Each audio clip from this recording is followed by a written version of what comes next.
tension, and then there is a learning curve.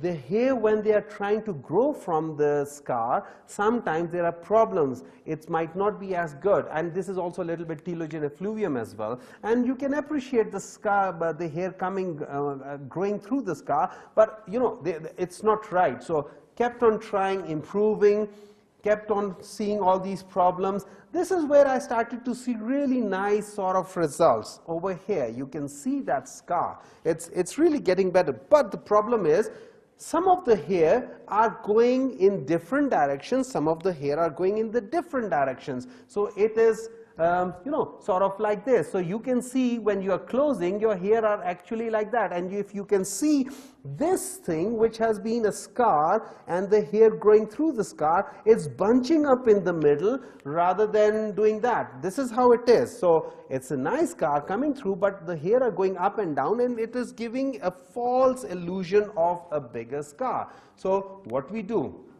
We make sure that we do something that will give you a scar like this, and you cannot see a scar over here, but that is where the scar is lying. And if I want to show it a little better, this is how I've pulled the skin up so you can see the scar over there. This is the scar, all the hair are going in the right direction, and the idea is that you see the upper hair growing, you see the lower hair growing. Mind you, when you have taken 1.5 centimeters, the angle of the lower one will go a little bit more steeper. So what you need to do is that when you are taking the small little the wedge from the other one should fall in such a way that the upper one should slide in the same direction. So that is what you want to do. You want to take that small little strip of 1 millimeter to 1.5 millimeter in such a way that the angulation should coincide with each other. And then you can see that, you know, the scars keeps on getting better. You can't see, but this is where the scar is. This is again, you can see the scar. Now this is, you know, he has come for the second surgery. I've really trimmed it down to 0, and this is a simple little depression of the scar. Again, the same patients, different patients, one more with a very minimal visible scar over there, minimal visible scar over there. This is how you can actually improve your donor area morbidity or donor area visibility of the scar. Whether the patient has got 5,000 grafts 4 months down the line, 5,000 grafts, the scar would still remain, you know, really, sorry, it's not working, really fine. So that is the importance of donor area, how to reduce it if you do the planning. Now we are all talking about FUE. We are mainly type 5 skin in this country, mainly. Some of us type 4. We pigment, and the scars are hyperpigmented, so they would show. Now this scar, if somebody thinks, will not show through if they're going to shave or have a smaller hair, trust me, it will be visible. This will be visible. So somebody saying it's a scarless procedure is absolutely, in my books, it's absolutely nonsense. Yes, with a smaller hair, let's say about 5 millimeter long hair or half of 1 centimeter long hair, yes, FUE would be good. But FUE by any standard is not better than a strip method. The only problem with the strip method is that it needs a surgical hand. And most of the doctors who are doing FUEs, most of them who have promoted it did not have the surgical hand. So that is why it is important to understand how you can handle your donor area with or without an FUE. As far as you do planning very well, you will have a wonderful donor area. And thank you very much. I was asked to talk about a holistic approach about our patients.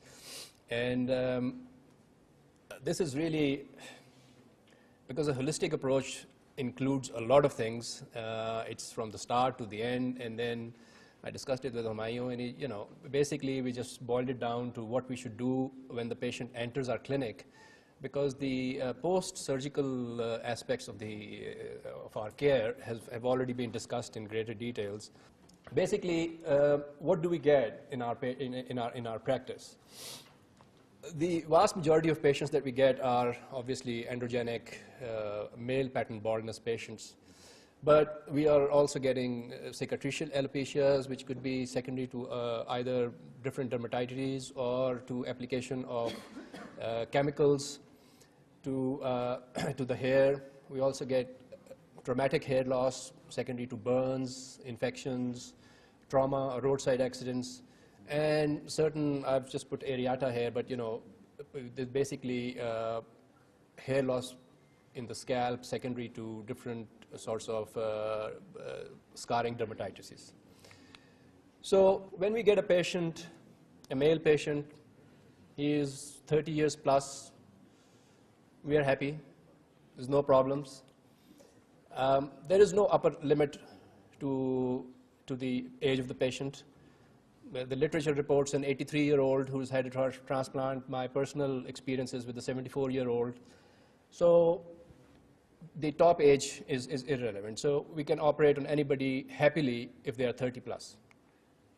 Then the problem comes when they're younger patients. Patients in their 20s, mostly. Now we are actually seeing patients who are even younger than 20, they're in their late teens. They are a big problem. The main reason being that their expectations are beyond what we can offer them surgically, the results that we can offer them surgically. And also, we do not know what is going to be the ultimate extent of their baldness later on. And so, these are the patients who need very, very, very careful counseling. We've already had discussions on these things, on if somebody is type 4, 5, or 6 at the age of 23, what's going to happen. So if you see that they're in their 20s and their donor site is really poor, or heading towards but you can anticipate that it's going to be a very poor donor site in less than 5 to 10 years, I personally decline surgery to them. But then again, there are lots of variables, and one has to take individual patients. I had to operate on one person who was 21 years old and had a horrible, a very poor donor site, but I had to operate on him because his father said that the boy is suicidal. So there are certain circumstances in which you have to, but by and large, if the donor site is not good in their 20s, it's best to avoid surgery in them.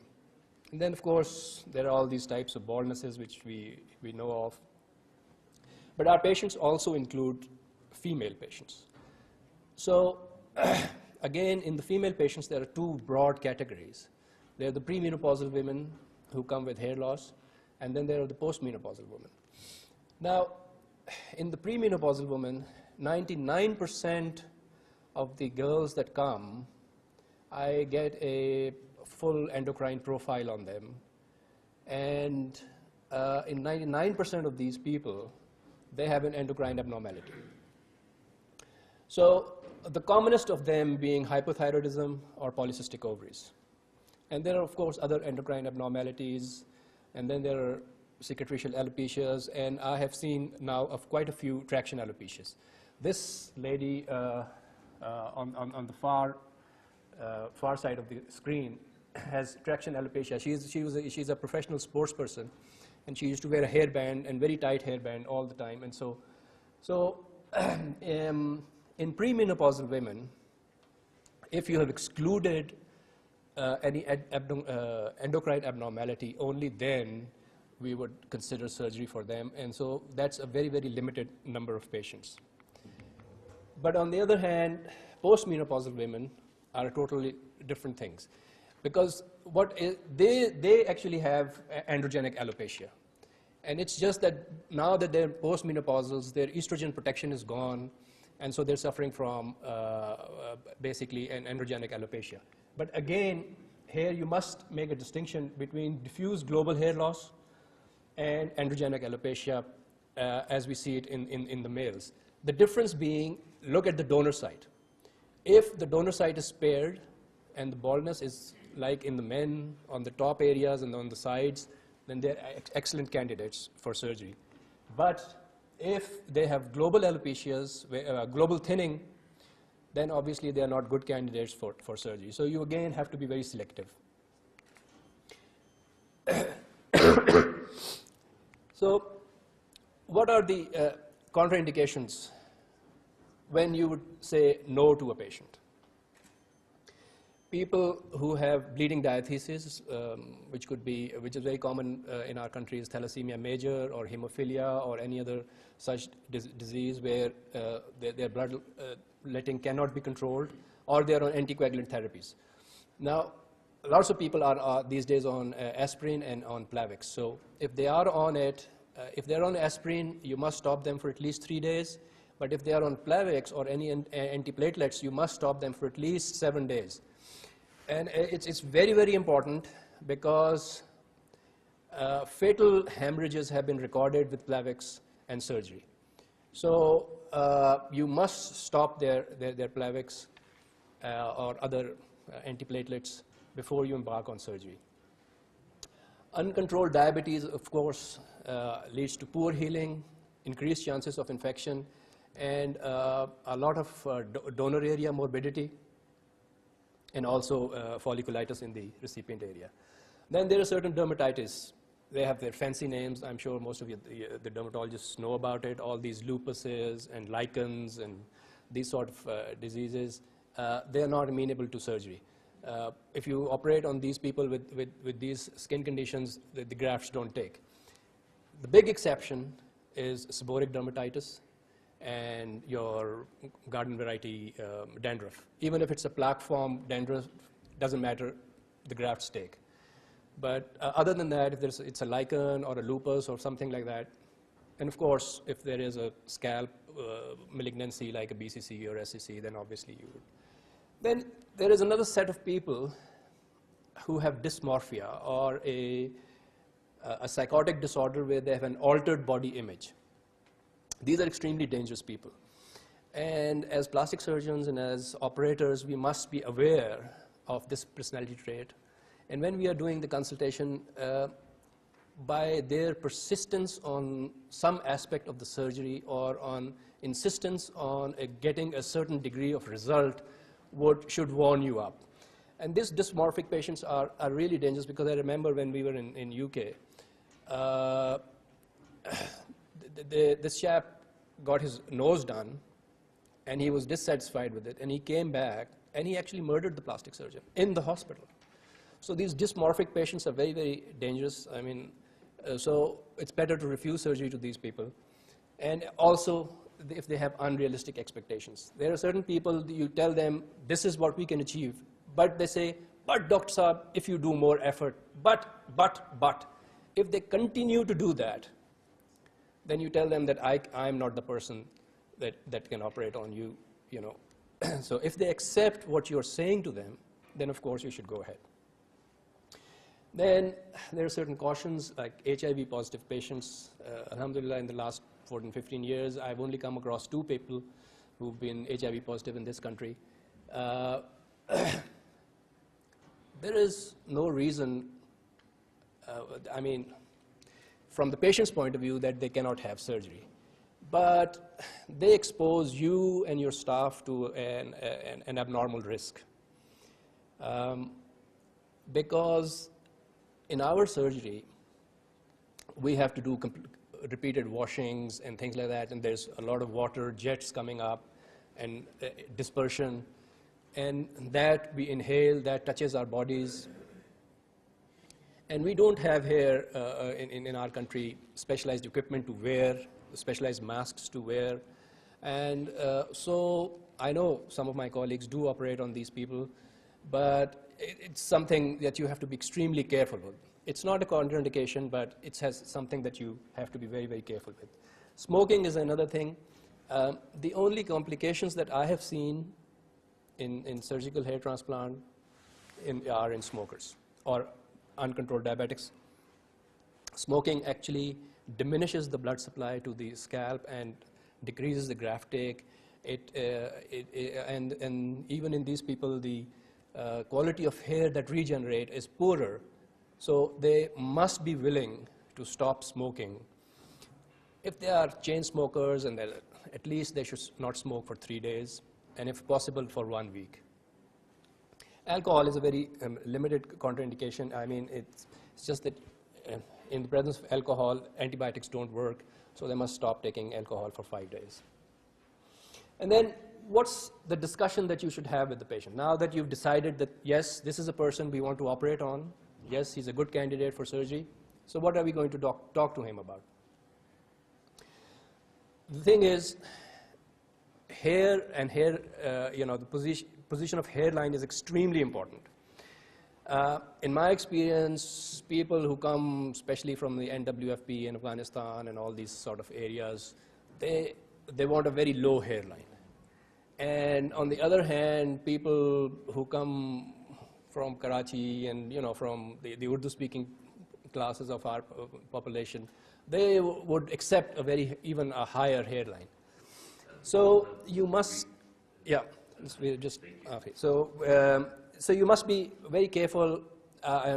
So you must explain to them what is the hairline that suits them, considering all the other things.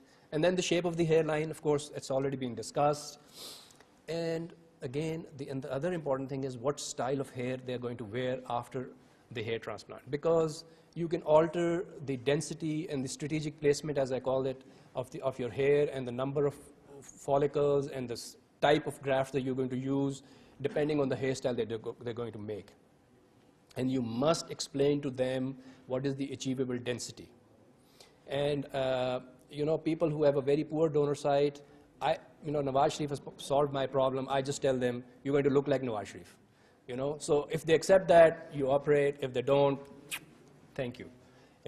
And of course, we've already had a lot of discussions with FUTs and FUEs. And also, you should explain to them, what are the adjuvant therapies that are available.